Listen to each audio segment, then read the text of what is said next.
आयुक्त आले होते, काय चर्चा झालेली आहे, त्यांनी कुठले विषय आपल्यापर्यंत मांडले, त्यांच्याशी झालेल्या चर्चेत आपण समाधानी आहेत का? समाधानी नाही.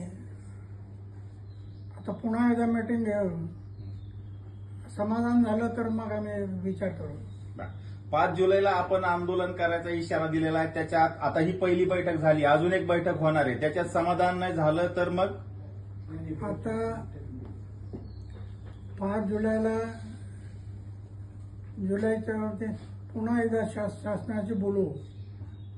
शासन काय म्हणतं, जनतेचं हित,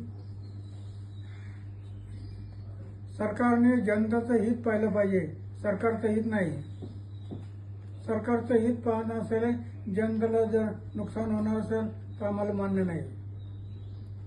मग 5 जुलैला उपोषण करणार. हो नाही, 5 जुलै 5 जुलै जर आपल्याला समाधान झालं नाही तर 5 जुलै पासून उपोषणाला बसणार. 5 जुलै आपण उपोषणाचा इशारा दिलेला आहे 5 जुलै पासून. 5 जुलै. आता तात्पुरता शासन काय म्हणतं ते पाहून मग ठरवू. 5 जुलै जर नाही ऐकलं तर 5 जुलै पासून उपोषण सुरू होणार. ते सांगा ना. समाधान